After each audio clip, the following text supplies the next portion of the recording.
in the first section, there is not much to say per se, but it only talks about graphs and graphing utilities. So I'm going to select a problem, an equation, and we're going to talk a little bit about it. We're going to graph it by hand. I'm going to walk you through the process of graphing, and then we're going to graph it with a graphing calculator. Okay? So let's say we're going to look at y equals -2 times the absolute value of x. We're asked to, number one, graph, and number two, use a calculator to check the graph. However, we need to look at the graph and at the function. We'll talk about that in a minute, by hand.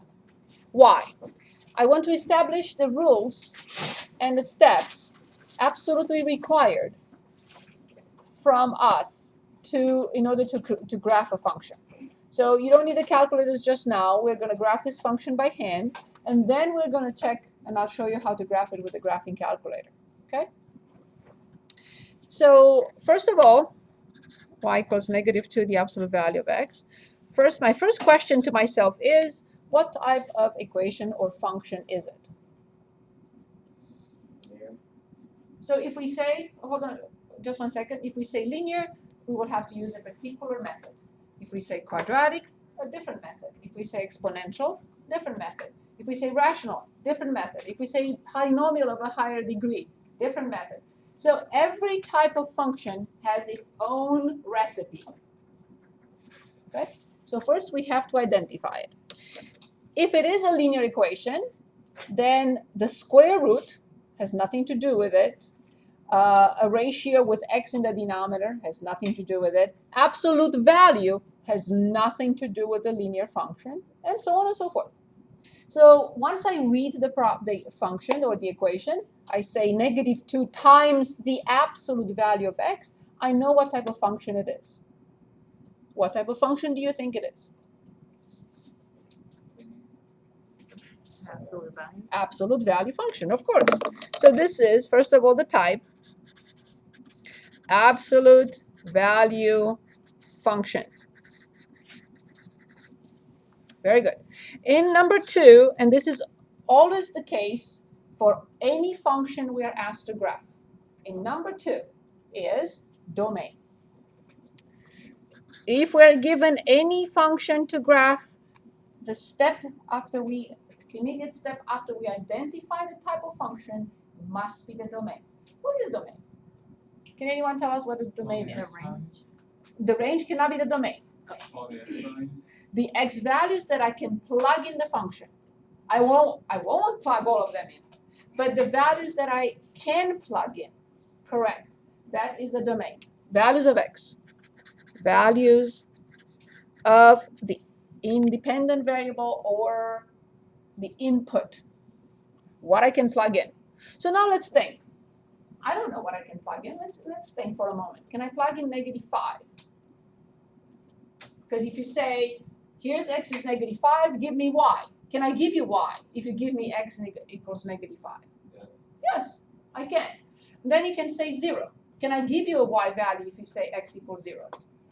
And then you say 10. Can I calculate and give you an answer as the output?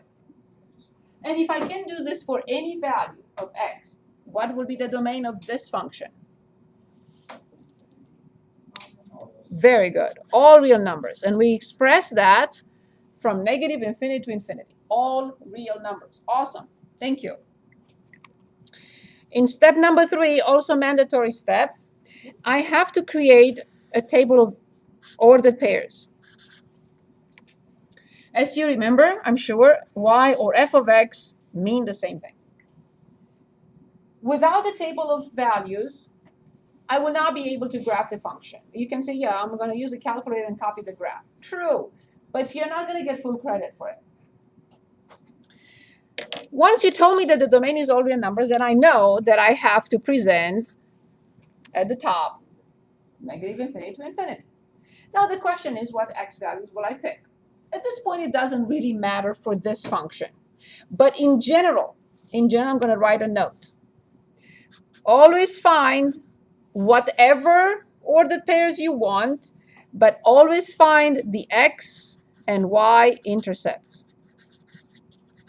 If they exist, they may not exist, right? If they exist. These are absolutely mandatory if they exist. Okay, so I'm going to just to pick for this function, I'm going to pick -2, -1, 0, 1, and 2. And then I will calculate each and every y value. So how do I calculate the y value for -2? I plug it in, calculate, and give me a number. So what do we know about the absolute value? The absolute value of 5 is the distance between 0 and 5. How many units is that? 5. What is the absolute value of 0? The distance between 0 and 0. What is the absolute value of -3? Because it's the distance between -3 and 0. Perfect. So please plug in -2 and tell me the answer. Awesome. -2 in absolute value is 2. 2 times -2 is -4. Perfect. Please plug in -1. Do you all agree with -2 for -1? Yes. Please say no if you don't see what's happening here. I'm sorry? Yes. -1 in absolute value is 1. 1 times -2 is -2. Please plug in 0. 0. Perfect. Please plug in 1. -2. Please plug in 2. -2. Oh, -4. Good. Sorry. Do we all agree with these values of y? Yes, everyone? Perfect. So now I'm ready to graph those ordered pairs. Let's give it a shot. So let's start from left to right. Please give me the first ordered pair that you would like me to plot. 0, 0. From left to right, let's start with the first ordered pair that we will have to plot.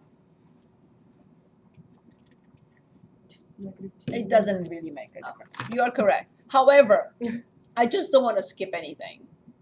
That's why we start in order from left to right, because I may skip.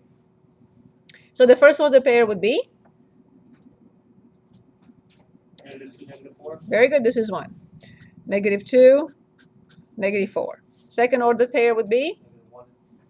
Very good. The next one, 0, 0. 1, -2. Very good. So right now, we see how y equals -2, the absolute value of x looks like. I will also ask you to find from the graph, I will ask you to find for us the range of this function. Can anyone determine the range of this function? Right. How do we determine that? So the range is measured on the y-axis. So I imagine that I cut this graph where the graph exists only with horizontal lines. It turns out that the graph exists anywhere between -infinity and 0. Beyond 0, the graph does not exist. That's the reason why the range is -infinity to 0. Any questions on the range? Any questions on the range? Everyone okay with the range? Yes? Okay, perfect. Now let's say I ask you find y when x is 3. Find y. From the graph. Yes, you can plug it in and find the y value. But if you'd like to find it from the graph, how would you do it? Assuming we don't have the equation. Oh. How would you do it from the graph? Just go over 3. So you will draw a vertical line at x equals 3. You see that it crosses the graph at this point, and you will be reading a y value. Okay? So when x is 3, I draw a vertical line. It crosses the graph in this point, and I will read the y value. And the y value would be, in this case, when you plug it in, what would you get for x equals 3? -6. Now here's the reverse question. Find x when y is -6, what would you do now? The same thing but backwards. Go But you have two negative answers. What would you do first? 5. So Fine. that down -6. So you will draw, or imagine that you draw Horizontal. a horizontal line at y equals -6. You will draw a horizontal line at y equals -6, and you will notice that it crosses the graph in 2 points, and you will be reading 2 x values. What will they be? 3 and -3. Is this clear what I just did? No. I didn't get the first one. The X. So when x equals 3, I draw a vertical line at x equals 3. It crosses the graph, and I read the y value. So this is 1, this is 2. This is x equals 3. It's a vertical line, x equals 3. Okay. It crosses the graph in this point, and I will read the y value on this axis. The reverse is when y equals -6, it crosses in 2 points, and I will read 2 different x values, -3 and 3. Is that better? Yes, everyone? Okay. Now let's do this with a graphing calculator. I just did this with the other class, so let's start from scratch. So go to y equals, please, right here. First key under the viewing window, and it says y equals. Click on y equals, and you will see you're not going to have the colors I have in the software, but you will see a list of y values or functions. And then start with a negative sign. Negative sign is this, not the operational negative. So whenever you start with a negative, you have to put this symbol, not this symbol. See the difference? One is a tiny negative, and the other one is a bigger one. So we start with -2. And now we have to insert the absolute value. We go to the key entitled Math, M-A-T-H. And we go 1 across to numbers. So to go to the right, 1.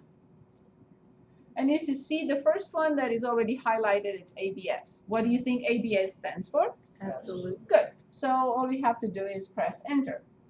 Now inside we have to have the X variable. So here it is. Here's the X key, or the variable key. The first one next to, on the right, and next to the alpha. It's this one, X. Now we already have the graph. The graphing calculator uses a standard viewing window as -10, 10, and -10, 10. You can use the standard viewing window, or you can make an adjustment to it if you want to. And here's how I would like to make the adjustment. You don't have to, but I need to show you how to adjust it. So I'll go to Window, and let's say I only want to see from -6 to 6 with a scale of 1. What is a scale of 1? Is this tick, right? Between 0 and 1. So all these numbers are, all these signs are for each and every, at a distance of 1 unit. That's what I meant. So if you did a scale of 2, it would be 2, 4, 6, 8. And let's do the scale of 2. It's a very good point. Okay, so we'll see in a moment. So y minimum, as you see, this is 2 and this is 2. It already changed. You're not going to have this in your calculator, but the software already changes the x, scale. And then y minimum, let's say -6. Y maximum, I don't need to see the positive side for too much because there is nothing. The graph is below the x-axis. So why bother with the positive side of y? So I said let's say it's y maximum is 2 with a scale of 1. And now you click on Graph. And you see the graph of this function. So for example, one more time, when x equals 3, so this is 1, this is a 2, this is 4. So x equals 3, y equals -6. And when y equals -6, x equals +3, and x equals -3. Any questions on this? Very important to be able to read from a graph. And is it clear why the range is -∞ to 0? Yes? Okay, very good. So now let's move on. Please look at everything in 1.1. if you have any questions, if you come across something that we have not seen in class, if you need more explanation, bring the problem to class on Wednesday and say, I tried this, I didn't get it, and help me, and I will. You don't have to print it out, just bring it, take a picture of it. Okay? Any questions? Okay, moving on then. And I'll expect you to have questions next time. So the next section deals with, it's a review, it deals with linear equations and rational equations. So this is 1.2. 1.2. Thank you very much, yes. Linear equations, rational.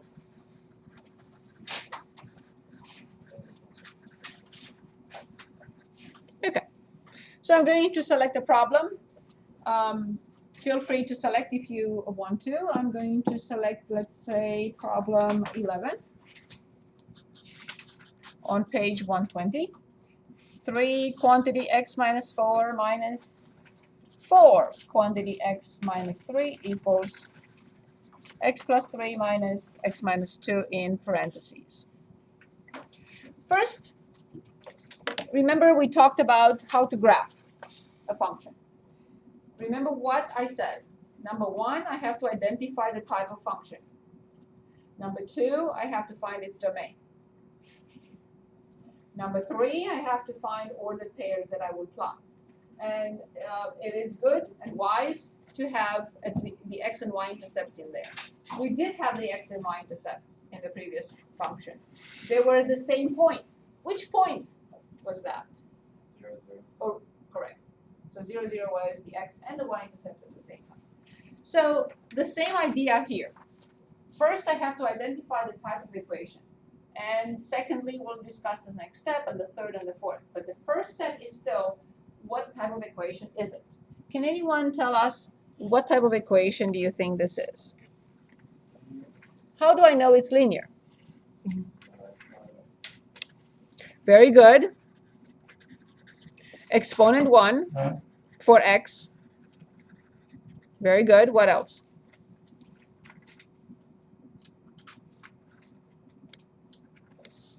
Only one variable. If the equation has 2 variables, it cannot be linear. And no x in the denominator.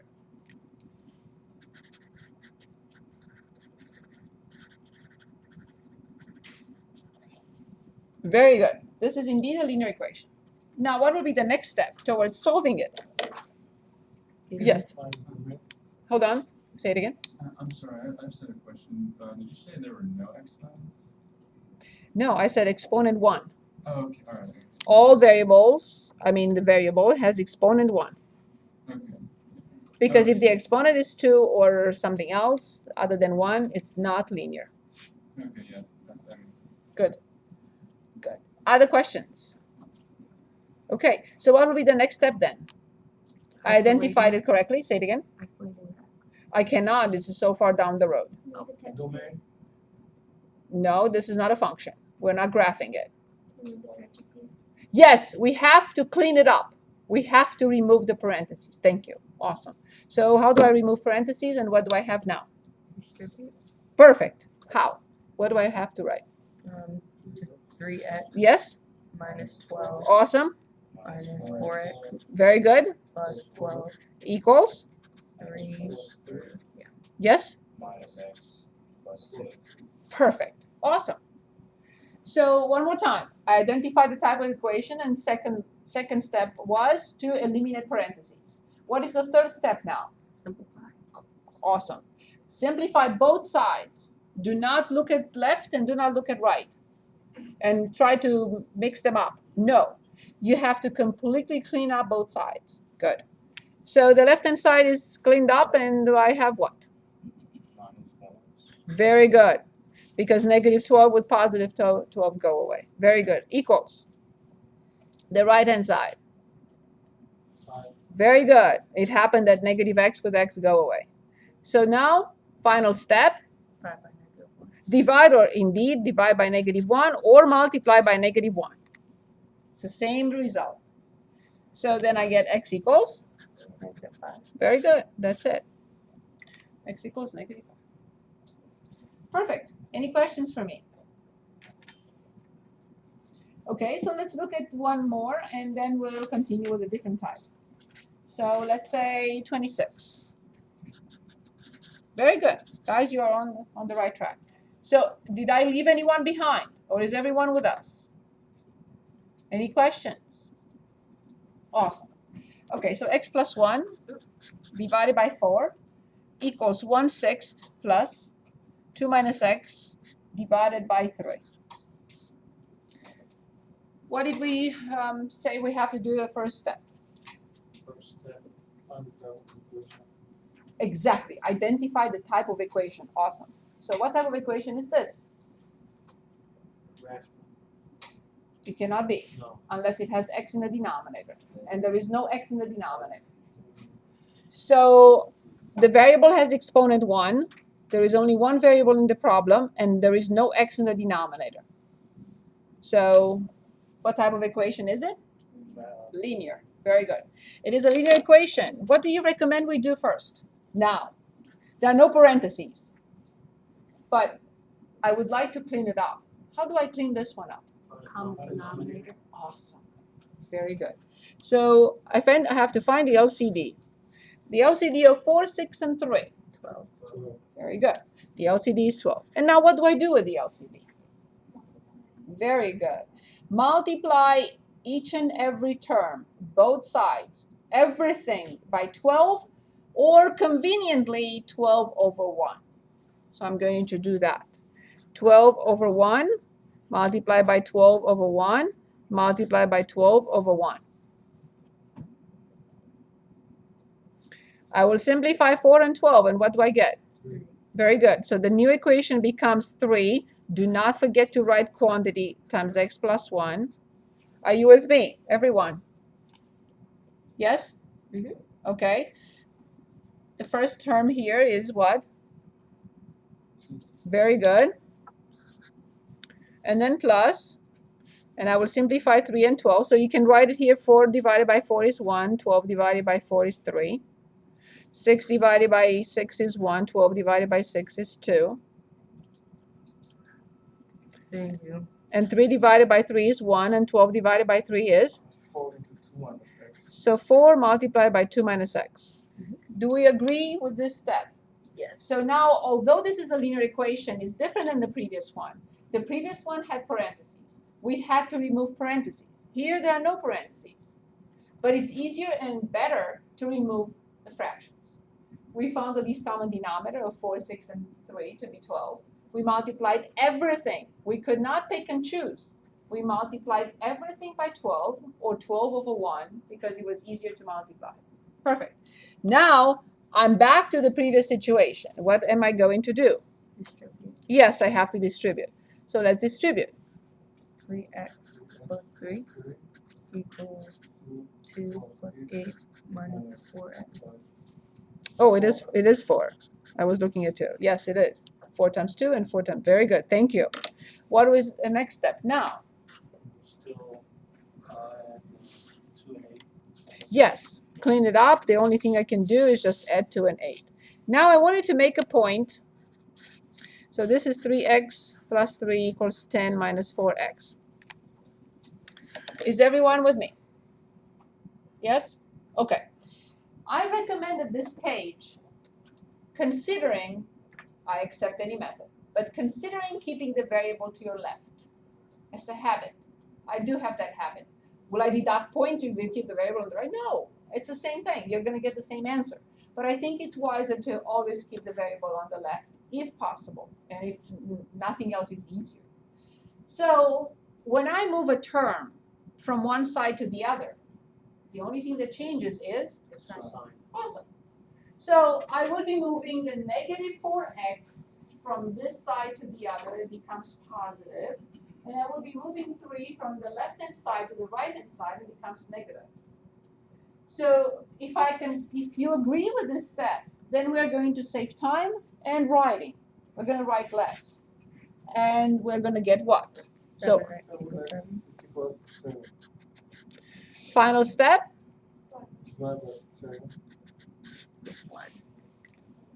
Very good. Any questions on this problem, please?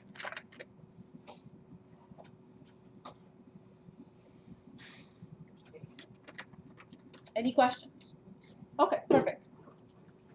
Let's move on to problem 47,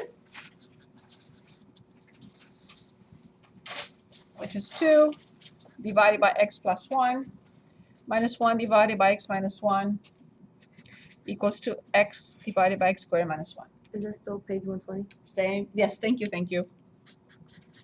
Still page 120. Very good. So, what is the first question I have for myself?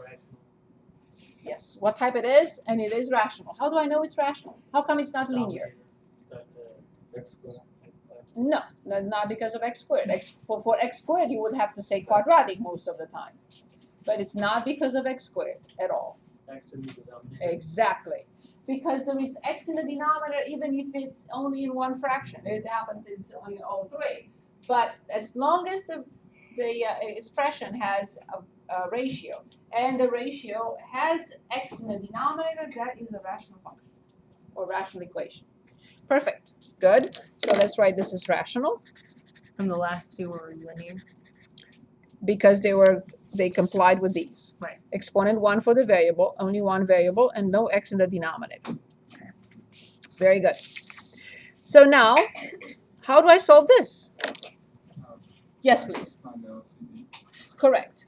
I would like to show you a method, and you will say, you don't have to tell me, but you will say, I don't really like it, or you will say, ooh, it's much easier than the one I know.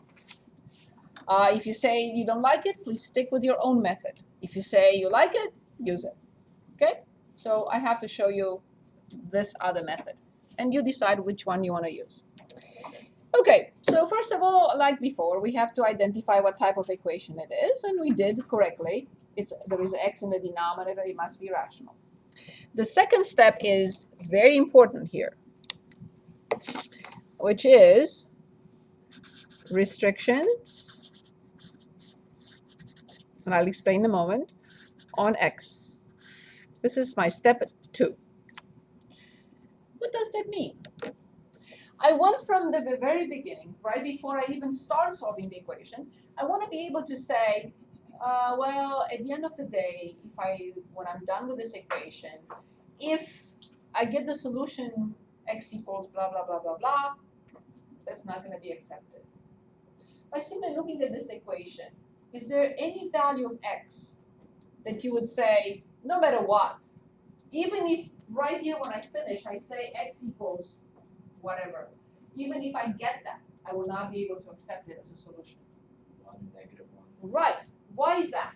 Divide by 0. Correct. And from now on, you're bent to answer. I'm sorry. Yeah. You know what I mean. You're not bent, but I want them to think for a moment. Yes, please. What is that? Exactly.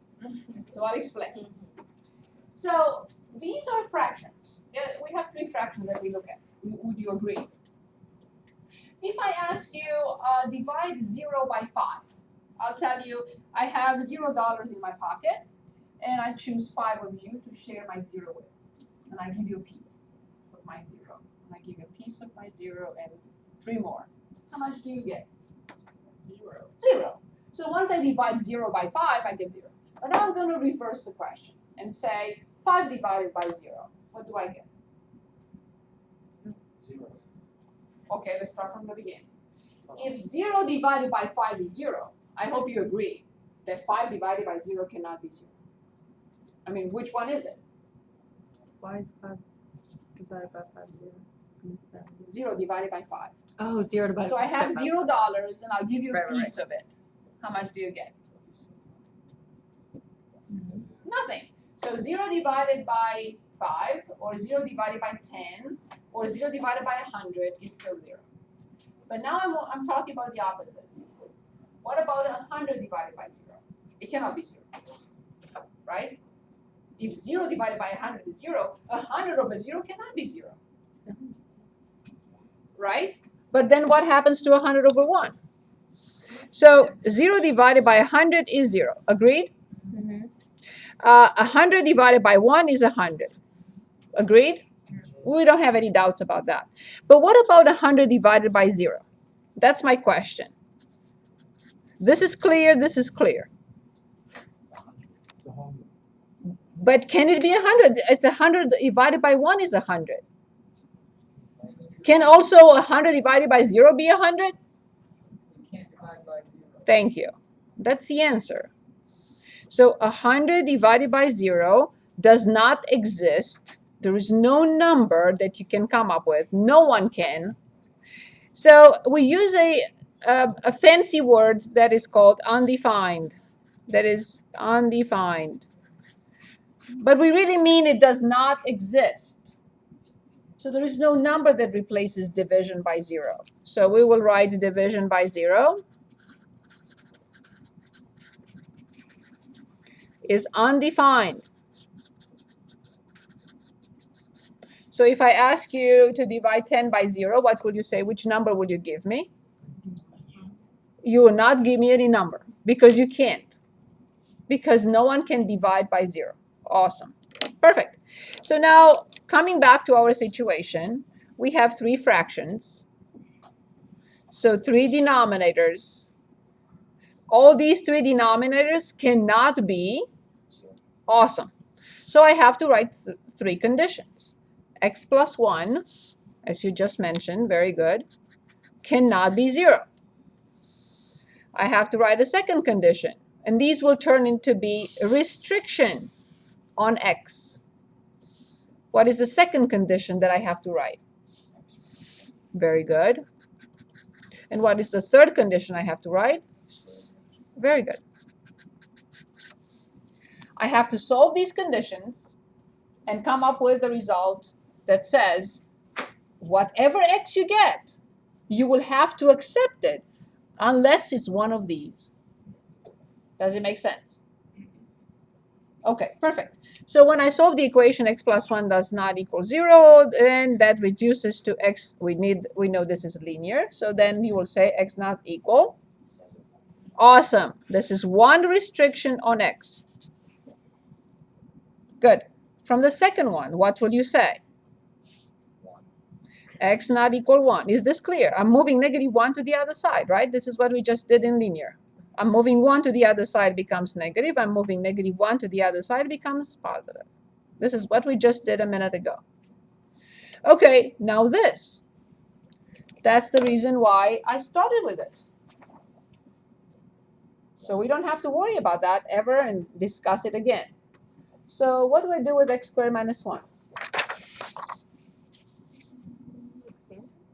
I cannot expand it. It's already expanded.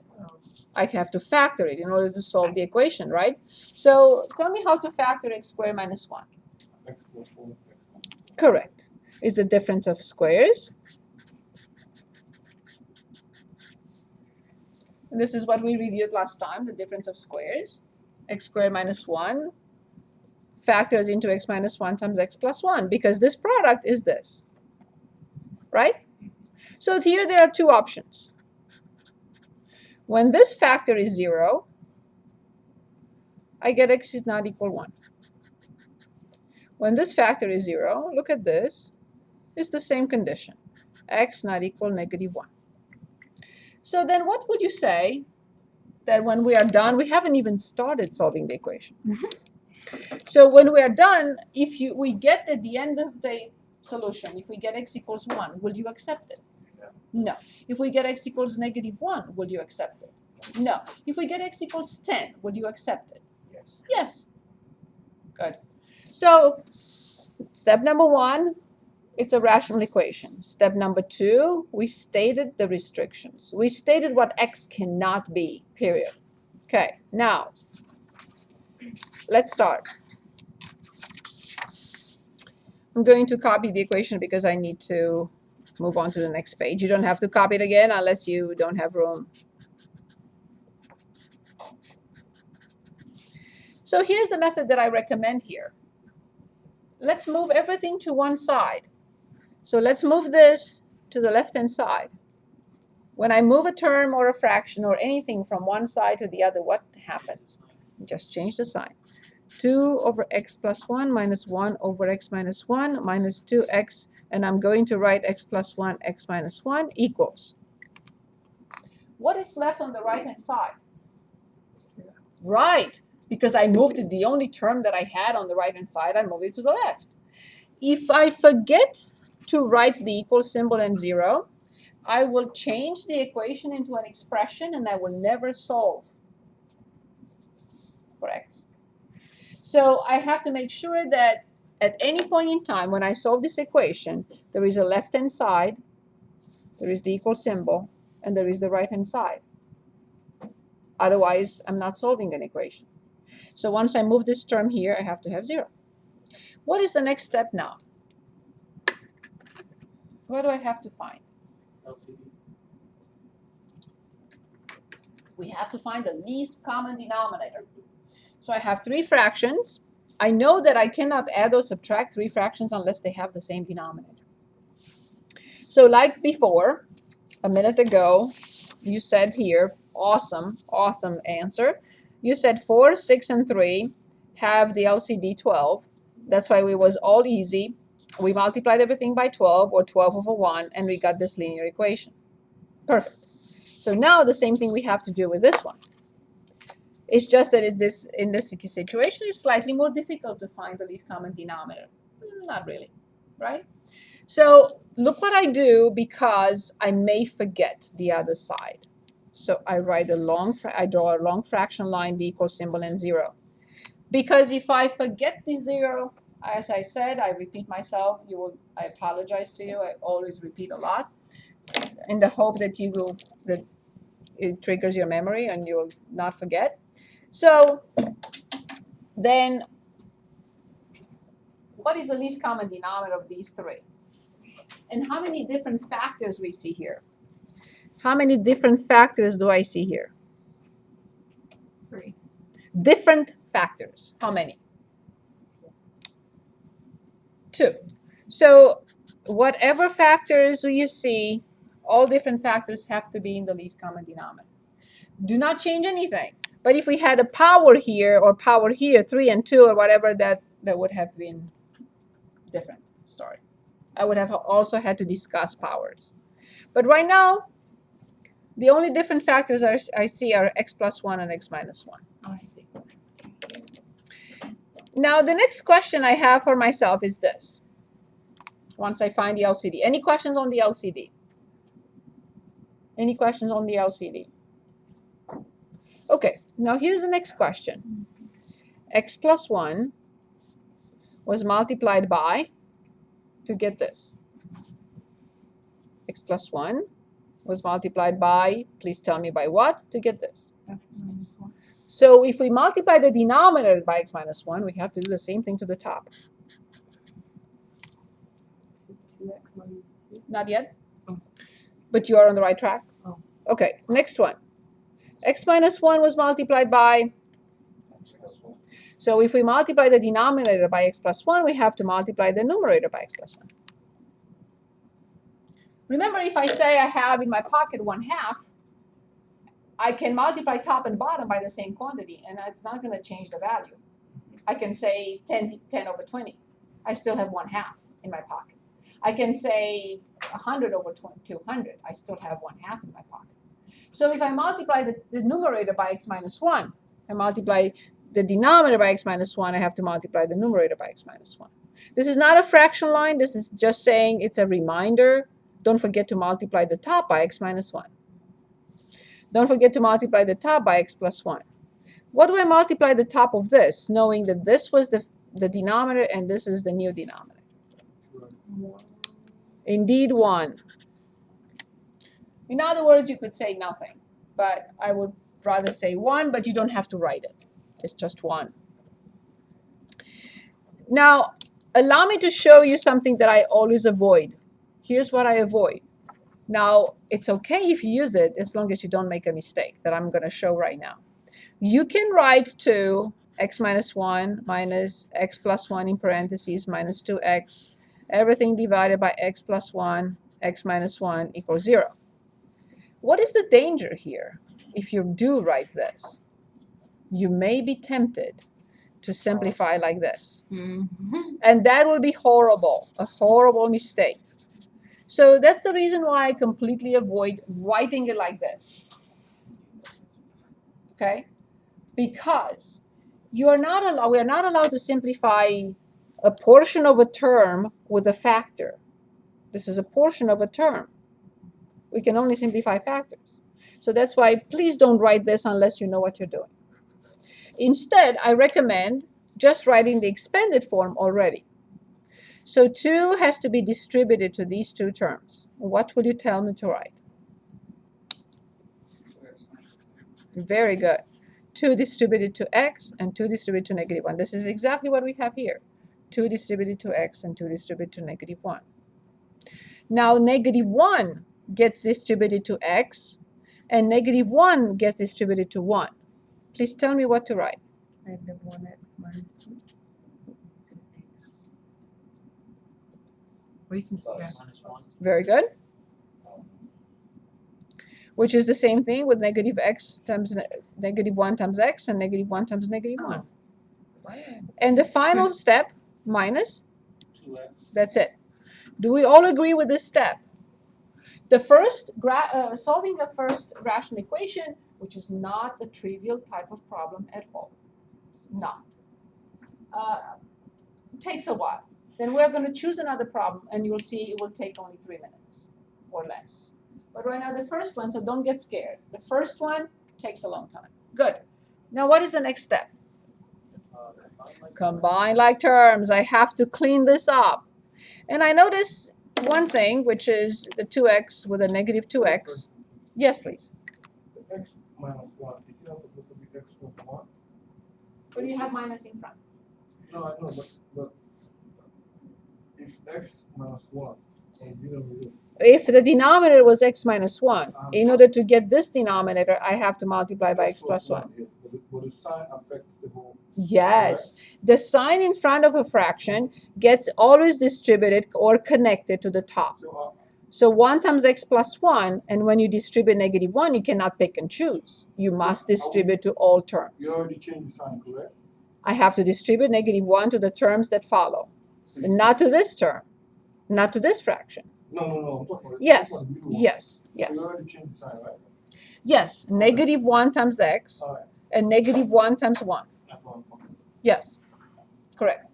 Good, so then the 2x and the negative 2x go away. What is left at the top? Negative 2 and We always start with the variable, Negative x. negative x. Minus 2. Very good. I have to combine like terms. Divided by x plus 1 times x minus 1 equals. Now you're going to tell me whether you agree with this. I change 0 into 0 over 1. Would you allow me to do that? Yes. Yes, because 5 is 5 over 1. 10 is 10 over 1. 0 is 0 over 1.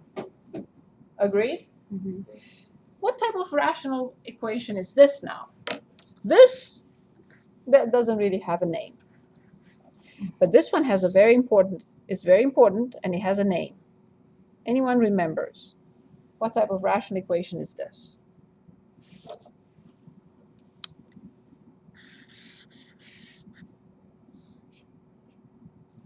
Let's say A divided by B equals C divided by D. How do we call this? One fraction line on the left of the equal symbol in the middle, and the one fraction on the right-hand side. Has a very important name, and it's good to be able to. Yes, I was going to do that. You read my mind.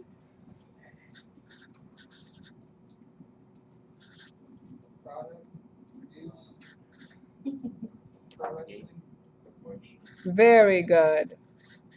This is indeed a proportion. A proportion is a rational equation. But why is this proportion? Why is the proportion so important? Because only in a proportion I am allowed to apply a method. If it's not a proportion, I cannot apply it. Only in a proportion I'm allowed to cross multiply. In other words, A times D equals B times C. So this was my target. My target was to start with a complex rational equation and turn it into a proportion so that I can cross multiply. So let's cross multiply and see what we get.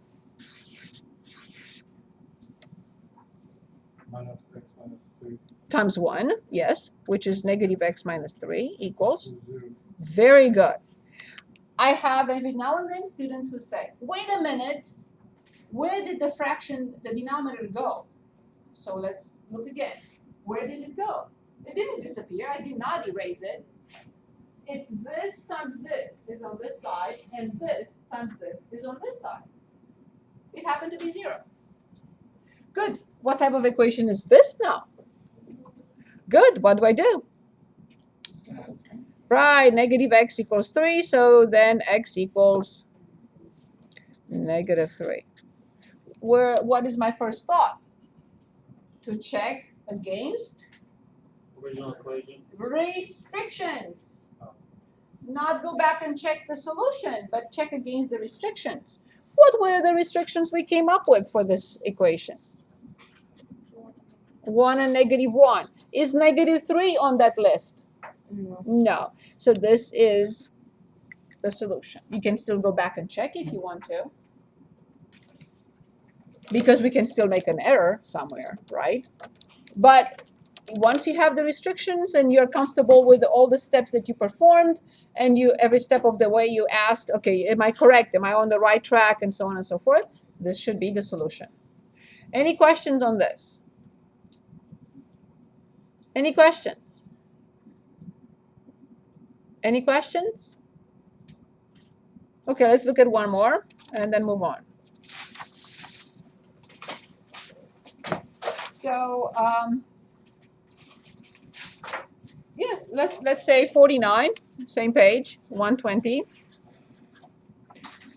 If you have questions and you don't share, then I don't know how to answer, right? I don't know what the question is. 1 divided by x minus 4, not plus, sorry, minus. 5 divided by x plus 2. I'm going to erase the plus, sorry.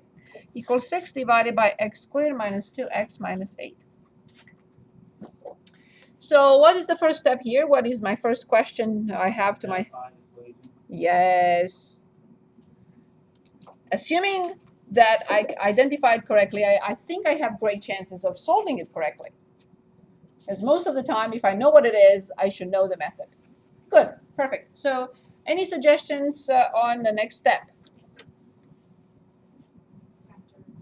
Yes, I completely agree. Everything is factored except this one. Awesome. I agree with that. How will I factor x squared minus 2x minus 8? Right. You can cheat a little bit here. You definitely expect this to be.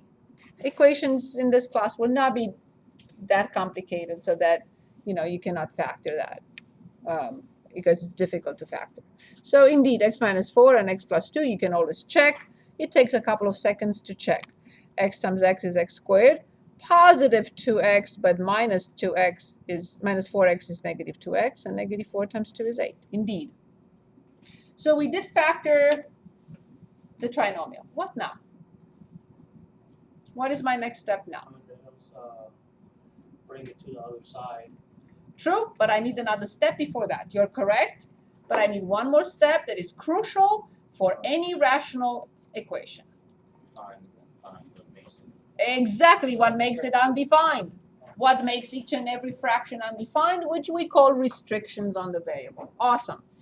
So can anyone give us the restriction on the first, coming from the first fraction? Very good. X could never be 4. Awesome. Can anyone give us a restriction coming from the second fraction? Negative 2. Do we all agree that no matter what, this equation will never have 4 or negative 2 as solutions? Yes? Correct. Perfect. Now, as suggested, I will move the last term to the right-hand side. So I copy 1 over x minus 4, minus 5 over x plus 2, minus 6 over x minus 4. I need the factor form in there. And I write the equal symbol. And then if I forget to write the 0, I mess up the whole thing. I will never be able to solve.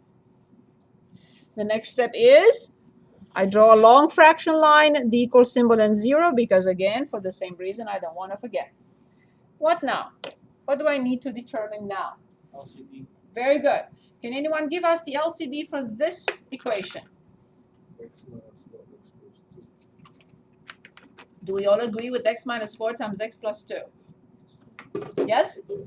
All different factors. There are only 2 different factors, and those are x minus 4 and x plus 2. Awesome. So now remember the analysis. I'm asking myself, x minus 4 times what is this? So I have to multiply the top by x plus 2. X plus 2 times what is this? Awesome. Thank you very much. And finally, this times what is this? Good. I don't even need to write anything. Perfect. Can anyone dictate the top? Just the first step, not the whole, the final answer. X plus 2. Do you all agree that 1 multiplied by x plus 2 will give us x plus 2? Yes. Good.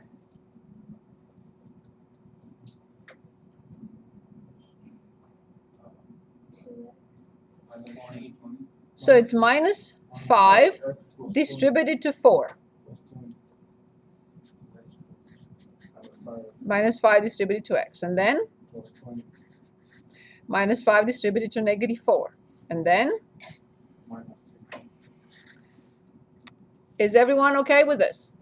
Which part? The whole thing. By the whole thing, you mean? So I've always done it the way you said not to do it. So this is my first time. Can you just do that one more time? This step? How to find the LCD? See, when I add fractions like 1/2 plus 1/3, these two have nothing in common, so it has to be 6. 2 times what is 6? 3 times what is 6? So these are these. So 2 was multiplied by 3, so I have to multiply the top by 3. 3 was multiplied by 2, so I have to multiply the top by 2. And then 3 times 1 plus 2 times 1. And 3 plus 2 is 5. That's exactly what I'm doing, but it looks more difficult because of x in there. Is this better? Sure. So once I've established the least common denominator to be this, I'm asking myself the same question. This times what is this? And the answer is x plus 2. Because x plus 2 times this will be this. Then x plus 2 times what is this? Well, times x minus 4. And the last one does not need anything because it's the same. Exactly what we did here. 2 times what is 6 is 3. So in other words, 2 was multiplied by 3. I have to multiply the top by 3. And then I distribute. 1 distributed to x plus 2 is this. Negative 5 distributed to x minus 4 is this. And then minus 6.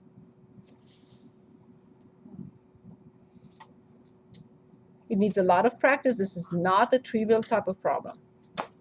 So in section 1.2, there are several examples in the book. Before you look at these, and if you still have difficulties, you have to come to class early on Wednesday so we can solve this together one more time.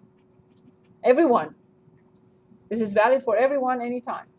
Okay? So just don't want to mess them up here. Okay, good. Next step.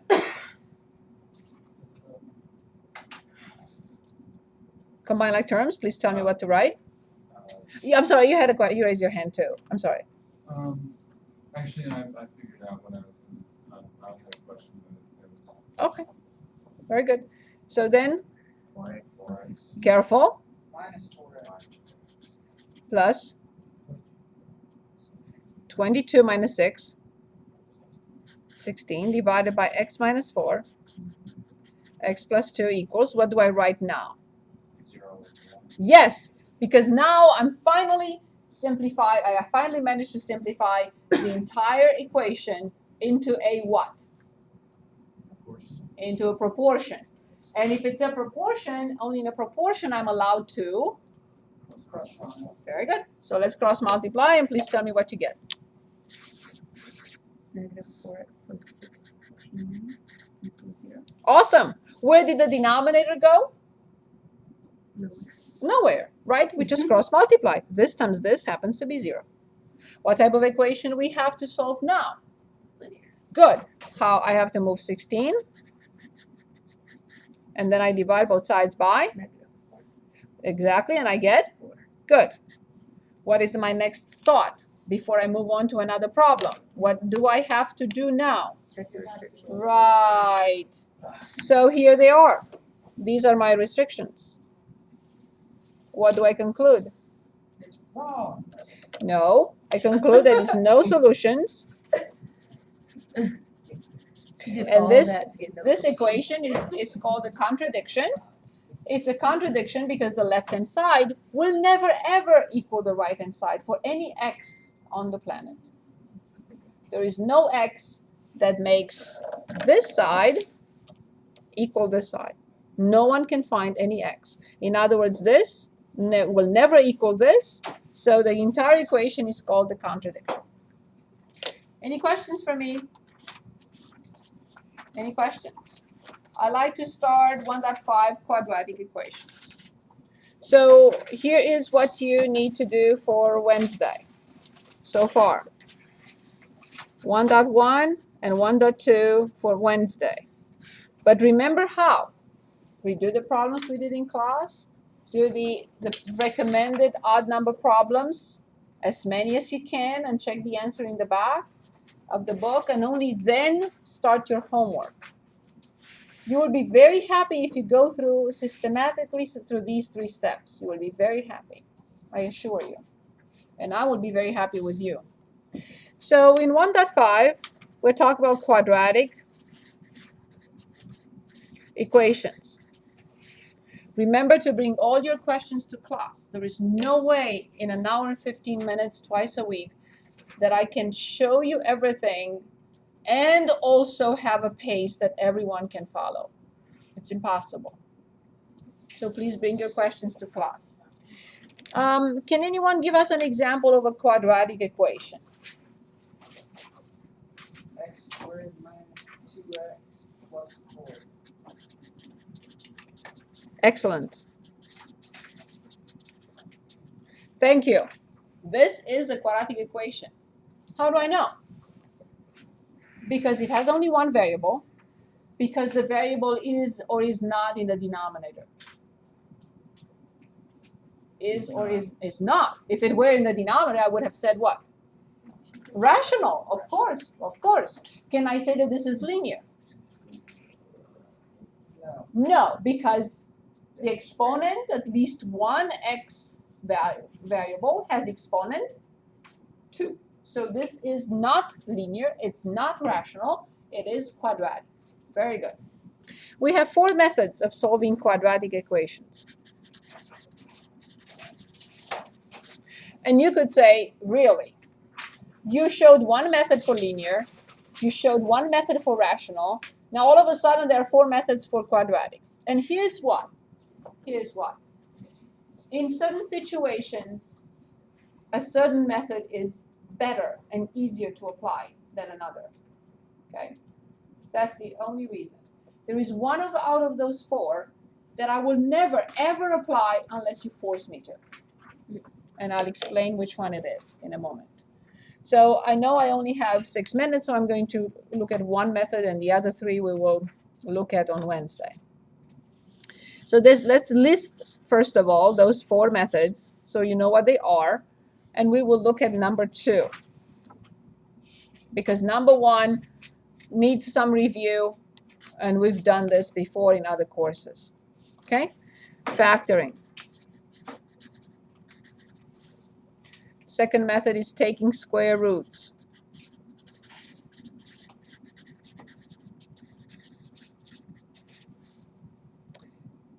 The third method, completing the square.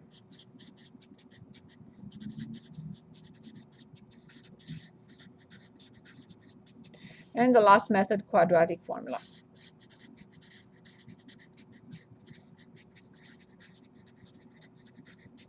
Which of these four methods, in case you remember, because they were all presented in previous classes, which of these methods you think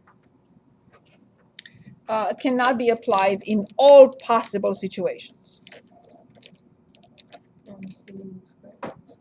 Complete the square works in all possible situations. Always, I can always complete the square. Indeed. Factoring is not always applicable because polynomials don't have to be factorable. So they may be, for example, this particular one that Perez just came up with, it's not factorable. I cannot solve that by factoring. I can use, on this equation, I can use any other three, but not factoring. If he had said 1 here instead of 4, all 4 methods would have been applied.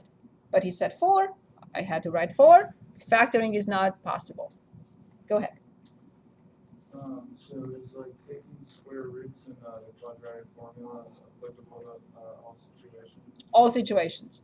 Number 2, number 3, and number 4, all quadratic equations can be solved with those 3 methods. Guaranteed, at any point in time. The first one may or may not. Okay, so let's talk about taking square roots. That's method 2. So let's say I have x squared equals 4. First of all, a quadratic equation will have how many solutions? For sure, mandatory all the time. 2 indeed.